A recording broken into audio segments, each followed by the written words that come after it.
Hello, everyone. Thank you so much for checking out this video here on Shows Style and Spirit. I am Ebony, of course.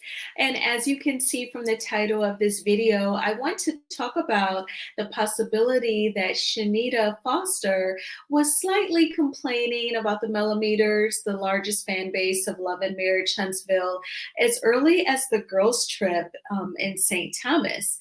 And also, I want to talk about Stormy still being featured on the Tamron Hall show. Now, before we get into these topics, I ask that you please hit the like button on this video and please subscribe to the channel.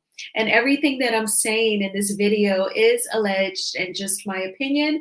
And the Copyright Act of 1976 says that my fair use commentary on these topics are allowed. All right. So let's go ahead and get started. So I'm going to go ahead and play this clip for you all of Stormy on the Tamron Hall show. This is actually right on Tamron Hall's website, tamronhallshow.com, and it's /episode/Tuesday, November 5th, 2024. So I'll go ahead and I'm going to go ahead and mute my mic so that you all do not experience an echo. And then I will come back with my commentary. Please hit the like button. Thank you so much.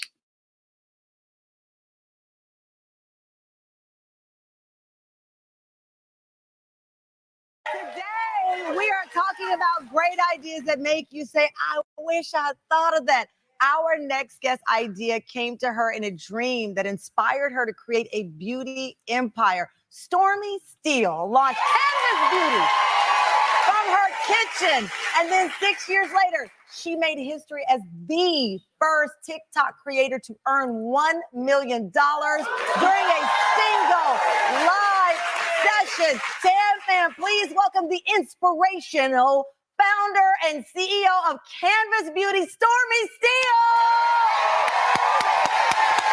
Hey guys, look. You earned that, ma'am. Thank you. Thank you so much for having me today. Of course, I'm so proud of you. And listen, in the commercial break, you had people saying, we're from Mississippi too. Your story is the stuff of legends. You're from a small town in Mississippi. Yes. You were there, you were trying to pursue your dream, and you didn't want things to hold you back. So you found a way to use your kitchen to create ingredients for your hair care line. Yes. It's like a movie. Yeah, it is. It's been quite a ride. I love your mantra. You say, if you are uncomfortable, you're on the verge of something great. Yes.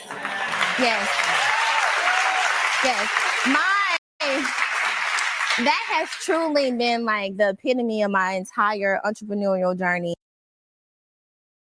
So like backstory for me, I was this college student. I had literally went to the military first. And before I could leave the military, my mom had already signed me up for college. I didn't know I wanted to go to college, but back home, like, it's like dreams. They don't believe that they're just real. So I used to say things like, I want to be an actress. I want to be a singer. I want to be a dancer.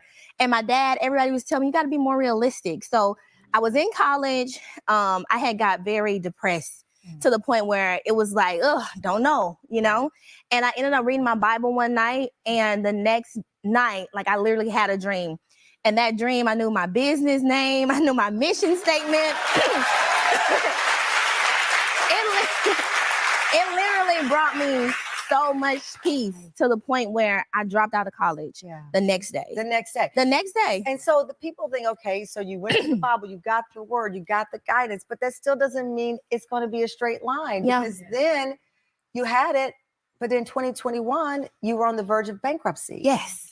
Oh, that was a rough year. I was uncomfortable for real that year. I had grew this business so fast. So in 2020, we went viral for my hair blossom serum. That's the one I had the dream with the cayenne pepper, you know. We had did like $20 million in sales that year. I didn't know anything about business. And when I say nothing, I do mean nothing. I'm a creative. I know how to create. That's what I went to school for, art. I'm good with my hands. I'm good with conceptions and ideas. But foundationally, building a business, no. So I started bringing all these people around who were smarter than me. And they were smart enough to know that I didn't know anything. So 2021, I wanted to grow my family. I did IVF, brought my child in the world. I ended up being on bed rest. And while I was on bed rest, my sink started to ship. People took advantage of me. I didn't see it in time. I look up, I'm broke. And but this is where, again, your faith, your foundation, and who you are changed everything. Yes. You dug in. Yeah.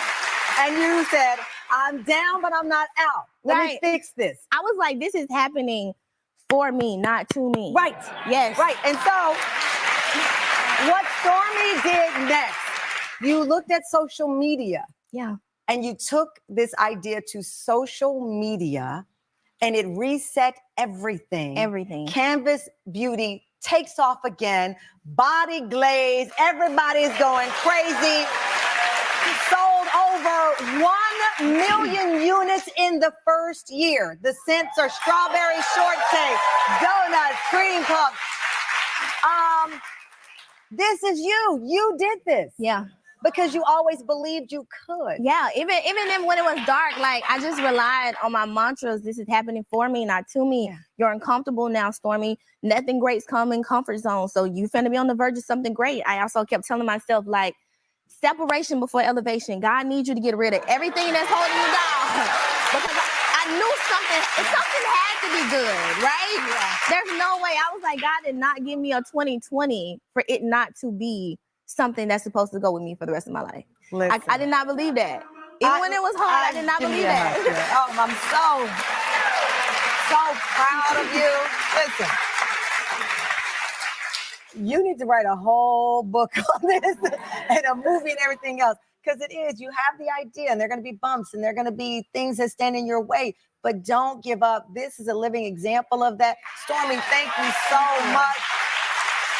And thank you to our sponsor, Canvas Beauty studio audience. Stormy did not forget about you. You're all going home with Canvas Beauty body glaze and signature fragrance. There you have it.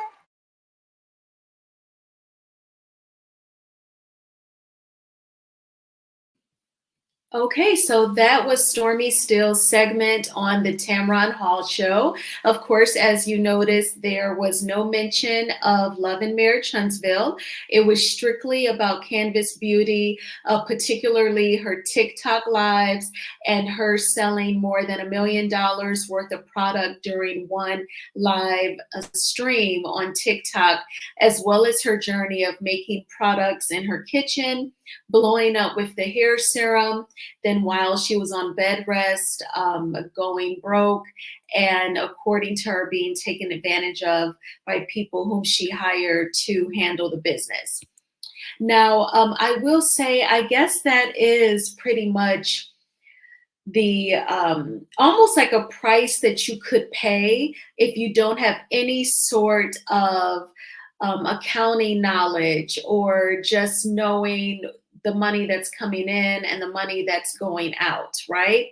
I remember when I was in college in the early 2000s, rapper and producer Jermaine Dupri, he was quoted in an interview as saying, these record labels, they need to hire someone to teach the rappers just money management, because they're going from either poverty or working class to making millions, and they're just spending it on jewelry and cars. Like, they need someone to actually teach them how to manage their money. And then I say, add to that, it's going to have to be from someone whom they can sort of at least relate to, whether it's that brother that also grew up in that same working class, but went to college, maybe majored in finance, maybe got an MBA too, and now they're working for the record labels as a financial advisor, you know, someone that they can relate to, who can also break it down in terms that they can understand, you know. Even Jesus, he spoke in parables about, you know, agriculture and growing, you know, things from the ground up so that people could understand, because that was the culture at that time during biblical days. And also we see where a lot of celebrities in the music industry, they may have that creative talent, like what Stormy was talking about. She said that she's a creative. She's great with her hands. She's great with coming up with ideas and concepts. but she did not know the business side of it. There have been a slew of times where we've heard of musical artists who obviously we've seen that they were talented, unique, special. We bought their music. And then you're hearing that they're selling millions of records and then they file for bankruptcy. Tony Braxton, TLC, and both of them were like on LaFace Records. Okay. I hate to point it out, but that was a commonality between those two acts. And lots of other groups, you know, they end up going broke. That was even the case with Candy when Xscape broke up. She said like she was like spending money, spending up her credit cards. She was dating the football player whom we saw, his wife Monique. His name was Chuck. And we saw him, like, I believe that was season 6 of The Real Housewives of Atlanta. But that was also the beginning of Candy starting to write songs for Destiny's Child, and then Mariah Carey, NSYNC, you know, and the list goes on and on. So she had to almost reinvent herself as a songwriter to create another stream of income after Xscape broke up in the early 2000s. So we've kind of seen this pattern of where a creative person may, you know, kind of overspend their money or get swindled, like what Stormy was saying about the people whom she hired. Even Will Smith, once he got the gig on The Fresh Prince of Bel-Air, he said he needed that TV show money because he'd spent all of his money that he'd made as a rapper. And he even joked and said, I remember watching this interview of Will Smith, and he said, yeah, it turns out American Express, I did need to leave home without it. So I think that it's sadly kind of quite common for really creative people who end up blowing up and making a lot of money. It all kind of goes sideways and then they have to rebuild, because they are creative. They're not on the business side. So I definitely get it. I think that this is dope that she was on the Tamron Hall show. I don't know if Stormy's team asked Tamron to not bring up Love and Marriage Huntsville, or if Tamron's producers were just totally oblivious to the show. I'm going to go with the former. I'm guessing that Stormy Steele's team asked Tamron to not even bring up the show, especially at this point. Reportedly, Stormy is not returning to Love and Marriage Huntsville, and she'd rather not go there just because between, you know, the cursing out of Miss Black Titanic and her friend Shay when they showed up at the warehouse, to you know, the reports of people and their online orders and some TikTok videos about the products. I would imagine she asked Tamron not to ask any questions about Love and Marriage Huntsville. Now, I think Tamron probably has a producer that's assigned to, you know, monitoring the content on TikTok to see if any of it would interest Tamron Hall's viewers. Absolutely. You know, and that could be how they learned of Stormy Steele's Canvas Beauty TikTok live streams, or it could be one of Tamron Hall's producers. Their beat is business. And perhaps they read one of the articles about Stormy selling more than $1 million worth of product during one TikTok live stream. You know, it could have been like a few different paths to how Stormy ended up on the talk show. But I thought that that was definitely something to check out. So what did you think about Stormy being on the Tamron Hall show? Do you think that her team asked Tamron not to bring up Love and Marriage Huntsville? Or do you think that Tamron's producer, whoever was assigned to whether their beat is TikTok or if it's business, they just happened to not know that she was on LAMH? I really don't think that that was the case, because I believe even in the articles written about Stormy's TikTok live, they even mentioned that she was on a reality TV show, I think. So the other thing that I wanted to talk about was with Shenita Foster being on Love and Marriage Huntsville, particularly the girls trip.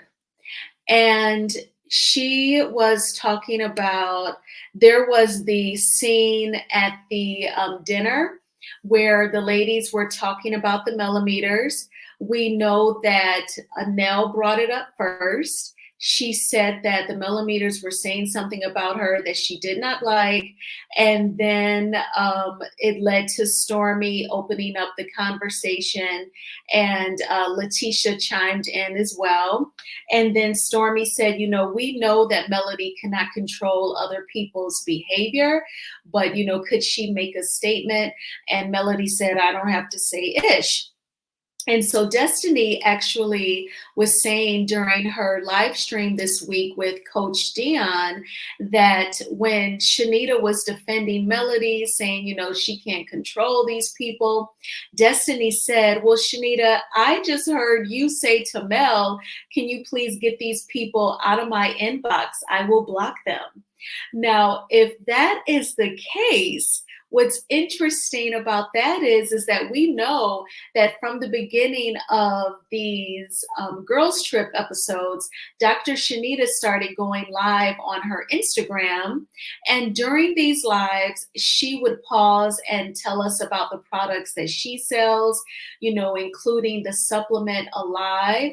She would also talk about her charities, including where your money could go towards buying you know, women's products for women over in Africa.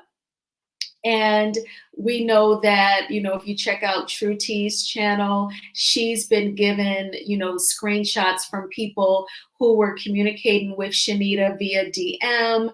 And, you know, there were talks of donations reportedly. You know, I'm just paraphrasing and repeating what I've heard, you know, where she would be conversing with people about potentially donating. And when they would ask some questions, sometimes she'd get offended. So that's the reason why I'm bringing that up, is because that is significant.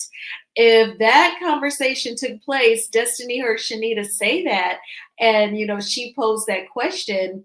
I mean, yeah, because you tapped into that same fan base that were in your inbox for donations and for your products.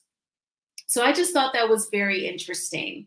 And, you know, again, if you were to compartmentalize Destiny being on the show and Coach Dion, if you just listen to Coach Dion for therapeutic reasons, she really talked about, so the topic was when to stop apologizing, but Coach Dion talked about, you know, if someone continues to gaslight you, when you do bring up in a respectful way, I did not like it when you did X, Y, and Z, and they try to blame it on you. They try to say that you're too sensitive, or you did something wrong to provoke it, or that's how you took it.